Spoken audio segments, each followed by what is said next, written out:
So you heard about crosshair placement, you practiced your aim, and you probably got into a rank you're already proud of. But how do you perfect your aim from there?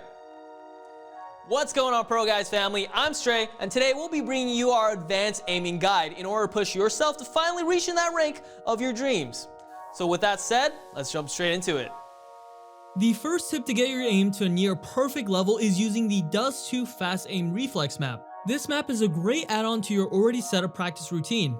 It specifically works on an area of your aim that a lot of people let slip and is a weak area for a lot of people, that being tracking.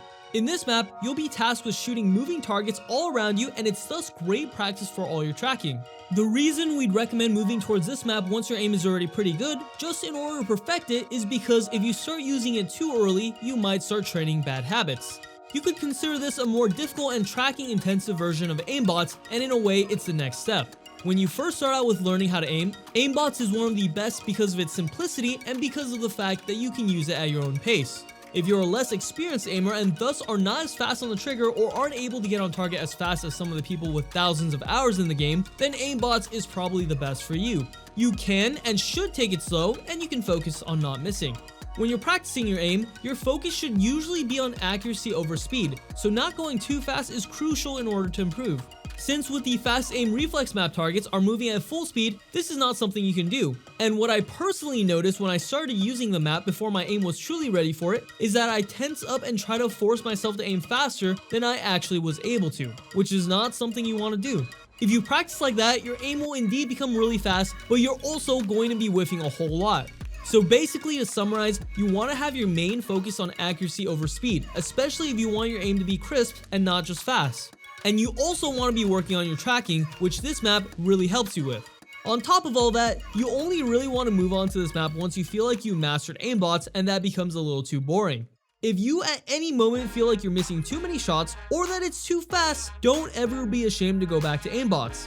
It's better to go back to something easier and work on your basics than it is to skip all of it and then instantly start working on some of the more advanced tips and creating bad habits in the process. So before we move on to our second tip, it's of course time for our daily ritual, our question of the day. Do you watch professional Counter-Strike? And if so, what's your favorite team? For me personally, I do, and I've been watching it for years now, and my favorite team has gotta be Mouse Esports. To me, Mouseport is just a super fun team to watch because they often either lose against a team that they should be winning against on paper, or just suddenly decide to turn on their monitors halfway into the game and make a comeback when you least expect them to. I don't know, it's just really enjoyable team for me to watch, but make sure to let me know your thoughts as well, that of course in the comments down below. Anyways, moving on. Another thing that you can do to improve your aim even further than it already is making use of third-party aim trainers. If you really want to work on some of the more specific areas of your aim, make sure that you're using these third-party aim trainers like Kovacs 2.0, AimLab, Aimtastic, or Aim Hero. Lots of aim basically. You don't have to use all of them, hell, you don't even have to use any of them, but you should definitely try them out and see which ones stick. These aim trainers have a lot of different scenarios that work on all kind of different parts of your aim, some of which might be a lot harder to do in-game, and thus doing an aim trainer instead is more efficient and also tends to be more clean environment, just because you really only have to worry about one thing at a time. For example, if you want to work on your tapping aim against moving targets in the real game, you can either go with the previous map we just talked about, although those targets will become predictable quite fast, or you can hop into deathmatch, but then you won't have targets to shoot at the entire time, or in fact, not even the majority of the time. On top of that, you'll also have to worry about other things like your own movement or even the recoil of your weapon. In a third-party program, that's just not the case, and your practice is a lot more isolated and focused. And though it might not sound too bad to work on multiple areas of your game at once, if you're looking to improve something specific like tapping aim, then doing that in isolation is just a lot more effective.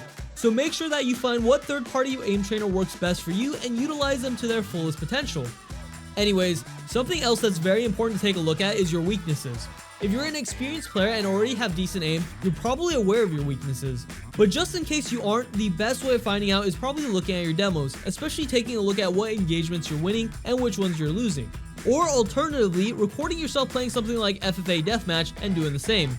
Once you see what engagements you're winning and which ones you're losing, you probably have a good idea of what you're strong at and what you're weaker at. If you still don't see your weaknesses, I'd probably recommend booking a session with one of our coaches over on ProGuides.com just so that you can, because it's something really that's important to understand. So now that you have an idea of what you're weak at, go practice. For me personally, it was always notoriously my spraying. I used to either kill my opponent right away or not kill them at all, at least against players that were also at my skill level. So what I did was pretty simple. I spent most of my time practicing on the recoil master map and solved my issue there. Once I had done that, I felt that the area of my game that was weakest now definitely was my pistols. And to fix that, I played a lot of pistol deathmatch and aim trainers until I felt it was actually pretty strong as well. And now I'm working on my aim with scope rifles, for which I play FFA deathmatch with the scout mostly and sometimes swapping to the op. By working on your weaknesses, you'll both see the fastest results and you'll also lose less games due to people simply exploiting your weaknesses, which used to happen to me quite a lot. Basically, of course it still makes sense to have a balanced practice regime, working on all areas of your aim, but at the end of it, make sure you're having a big focus on the areas that are holding you back. That way you'll be improving and ranking up the fastest way possible. Something else that you should probably start doing is playing the YPrac Prefire practice community maps. There's a YPrac map for each of the maps in the map pool, and these maps, aside from other cool features like tons of nade lineups, offer a Prefire practice mode. On these maps, you can go in with an entry route of your choice and kill all the bots holding the most common angles played. These maps are a really great way to get comfortable pre-aiming angles more aggressively and even pre-firing op angles. I definitely know that me using these maps have helped me win countless rifle versus op duels that I probably should have lost on paper, and I can't recommend adding them to your practice regime enough. Basically, all you have to do is play these maps for about 20 to 30 minutes each day and you'll definitely see results. You'll probably be even more confident peeking oppers and headshot angles. Hell, in today's day and age, you might even get reported for cheating. If your enemy tells you you are, make sure to take that as compliment to heart because you're apparently inhumanly skilled. No, but seriously though, if you're able to get good at the art of pre-firing, you're going to be killing a lot of people in the most filthy of ways, leaving them absolutely no chance, regardless of the fact that they just spent their entire bank on buying their beloved op. Because in the end, you just don't care. Your opponents don't even deserve a fair fight.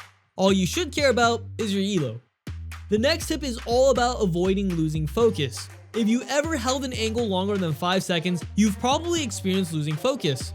You're just so focused on looking at the angle that you just zone out and your reaction worsens. A lot of people refer to this as falling asleep, and I really like that naming, so I'll be adopting that term as well. So how do you avoid sleeping on the wheel? How can you be sure that you're always laser focused?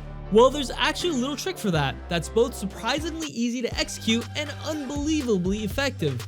All you really have to do is move your screen a bit, either by moving your crosshair or by doing a quick jiggle by simply using your movement keys. A pro that's pretty known for doing this is Stewie2K, who is currently playing for Team Liquid. Whenever he's holding an angle for a reasonably long amount of time and he suspects that he's losing focus, all he does is shake up that crosshair. For example, by doing a quick flick to the left and then flicking back to the right. That way, since the screen is moving, your brain will also wake up and decide to pay attention, so that your reaction time will be on point again. Some people criticize him doing this though, because if somebody would peek him as he's moving his crosshair, he'd be put at a significant disadvantage. I'd still argue that it's better that his crosshair is slightly off from the angle that he's holding than him being half asleep, to be fair. But even still, you don't have to do it his way. Instead, you can also simply do a jiggle with your own movement keys. That way you'll be able to refresh your focus without moving your crosshair itself, so you'll still be holding the angle perfectly. You'll just make a tiny little movement. If falling asleep mid-game is something you suffer from, make sure you give this trick a good try and you should be able to fix it. The last tip for today's video is going to be a strange one, but something that when done right can be really effective. And that's just be bold and fully trust your game sense. Once you rack up thousands of hours in Counter-Strike, your intuition starts to become really good, and it's time for you to start trusting it. If you have a strong feeling that an opponent is playing a certain angle, then that could very well be the case, and if you trust that feeling, it could be the feeling that will lead you to an easy kill. To give you an example, in a recent game of mine where I was playing with a friend of mine that's still very much learning the game, I just had a really strong feeling when retaking B-site on Mirage that someone was holding a really weird angle while crouching. I had seen him hold similar off-angle scoped in with his Krieg on several occasions, and I just felt like he would do it again. So I just decided to pre-aim him and come out short while aiming for his exact angle, and guess what? What a surprise, he was there.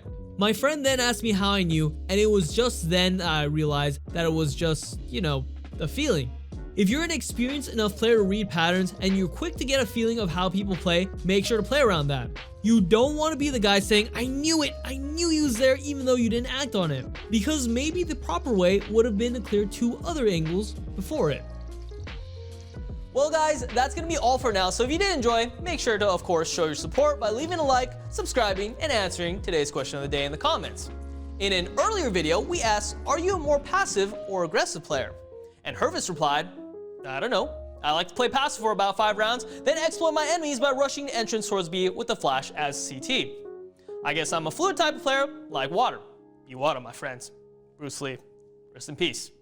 With that, I wish you a great rest of your day and the best of luck improving. Peace out, guys.